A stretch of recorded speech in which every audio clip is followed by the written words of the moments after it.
There is no doubt that 2016 was a bad year. Beloved celebrities died. Terrorists massacred dozens. Aleppo was devastated. Yemen went to hell. North Korea detonated 2 nukes, and the US was divided by the nastiest election in living memory. Well, we've got some bad news. 2017 could be even worse. Welcome to Amazing Day. Please click the subscribe button and enjoy this video. Italy's banking system collapses. In a list of boring-sounding things you should be worried about, an Italian banking crisis would be number 1. For years, Italy's lenders have been chucking money at people like 2008 never happened. Now, experts think those banks could finally fall. Italy is the world's 8th largest economy.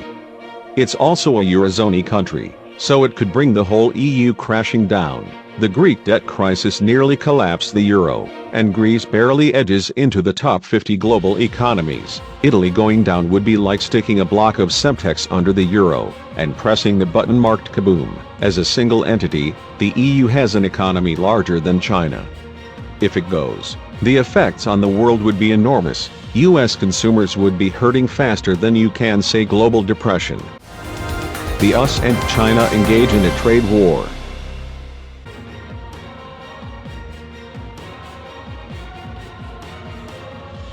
US President-elect Trump has made no bones about his plans regarding China.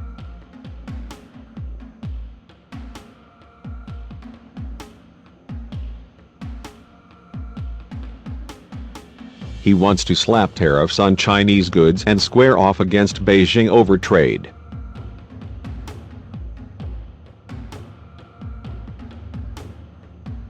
While Beijing may back down, things could go the other way. The US and China could wind up embroiled in a painful trade war. This would be interesting, to say the least. China and the US trade nearly $600 billion worth of goods, while China imports more from the US than vice versa. The goods the US imports are harder to source elsewhere, so China would face bigger immediate problems. But US consumers would find themselves paying an enormous tax on consumer electronics, a worrying proposition in the digital age. Then there's the fact that China imports, assembles, and then re-exports goods all over Asia. A damaging trade war would spill over onto Japan, South Korea, and Taiwan and mess things up for millions. The Taliban take over Afghanistan. Remember the Taliban? Like an unwanted Marvel sequel, the fanatical Islamist group has returned with an even bigger budget, only instead of targeting the summer schedules, they're on the verge of overrunning all of Afghanistan. Nearly 150 of Afghanistan's 400 districts are already totally, or partially under Taliban control. There's fighting in 50 more. These are the highest numbers since 2001, and are being fueled by soaring Afghan military and police defections, in a manner eerily reminiscent of ISIS's 2014 rampage across Iraq and Syria. The Taliban are recruiting their own disaffected enemies en masse, gaining piles of new equipment in the process. Currently, the US has 10,000 troops stationed in Afghanistan, but they're making very little difference. Unless the tide turns, it's almost certain that 2017 will be the year the Taliban retake Afghanistan, as though that whole war on terror thing never even happened. Marine Le Pen is elected president of France.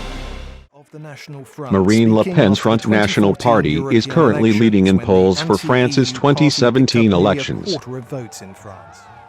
That's not good. Front National is a party so far right that they make General Franco look like a social justice warrior. The party's founder, Jean-Marie Le Pen, has repeatedly denied the Holocaust. His earliest members were French collaborators from World War II. He used to publish Nazi songs. As for the charge that his party is fascist, in 2012, his daughter, Marine, sued a socialist politician who described Front National. A French court ruled that fascist was a literal description of their politics. If Le Pen becomes leader of France, it would be like Brexit on steroids. Not only would a major European country be ruled by a neo-Nazi, but Le Pen has promised to yank France out of the European Union. The result, a total collapse of the EU and economic shockwaves that will rock the world. North Korea goes full nuclear.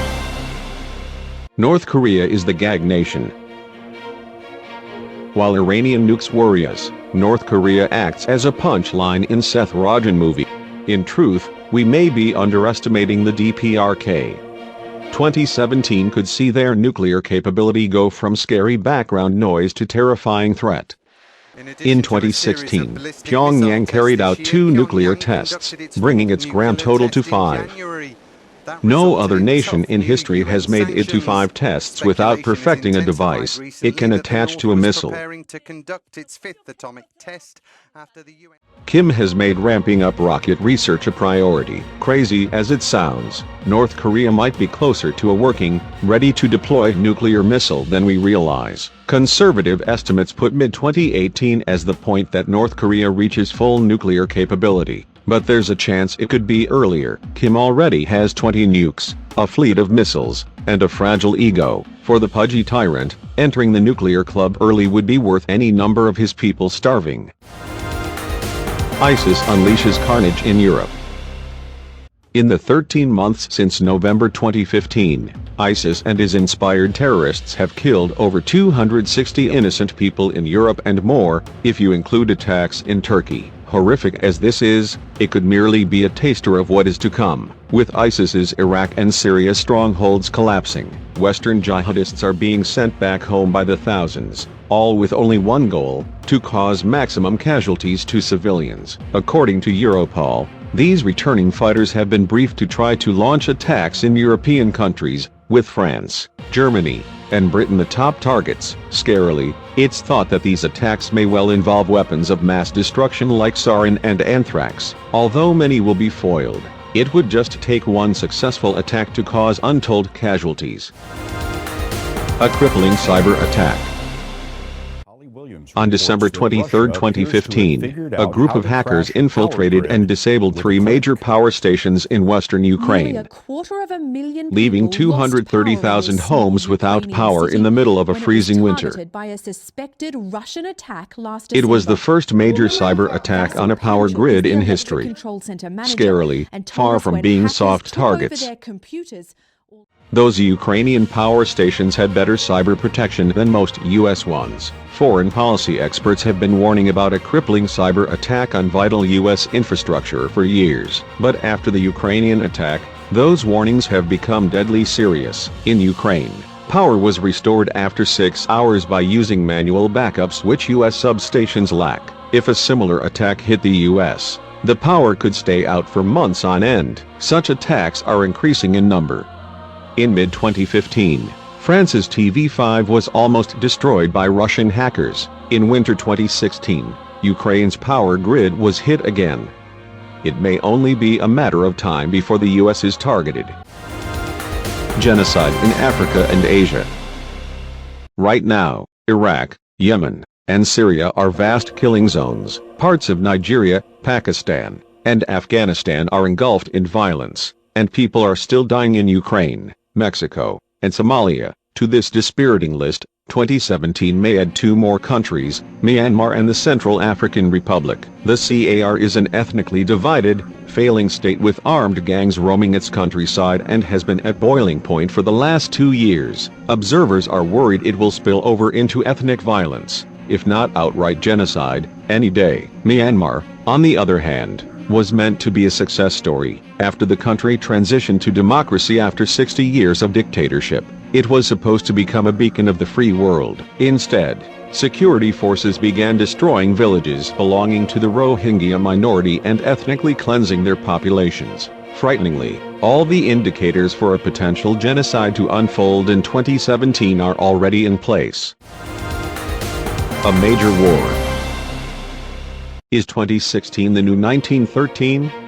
There are signs out there that major powers could be sucked into horrifying collisions if things don't immediately change course, depending on those involved. This war could be anywhere on the scale from locally devastating to World War III. China is one potential worry. In recent weeks, China and the US have been squaring off over both the South China Sea and Taiwan. While China would be insane to directly engage the US in a war, there's nothing to stop them from attacking minor U.S. allies. This could then suck in the U.S. and NATO, much as the assassination of one middle-aged dude in 1913 wound up sending the entire world to war. Then there's Russia. One former NATO deputy commander has already predicted that Moscow will annex the Baltic states in 2017, leaving the US and EU treaty-bound to protect them. Or maybe the recent assassination of a Russian diplomat in Turkey will bring Ankara and Moscow toe-to-toe, a conflict that, once again, the US would be treaty-bound to get involved in. US insurgency. It sounds ridiculous. The idea that a group in the United States would arm itself and begin a violent insurgency sounds like something from a dystopian sci-fi story, but it's scarily plausible. US politics are more polarized than ever. Pew Research shows that Americans no longer trust their countrymen from the other side of the political spectrum. Extreme left and right groups are stirring their followers into a violent frenzy on social media. Everyone thinks the system is rigged against them, and both sides are arming themselves. Throw in a super divisive election and a president many are convinced is illegitimate, and you've got the stage set for another civil war. We're not saying this will definitely happen in 2017 or even at all. Most likely, none of this will come to pass, and we'll look extremely foolish. But the US right now is a divided, angry, and worried place, and unless someone works to break this cycle, it could lead down a very dark path indeed.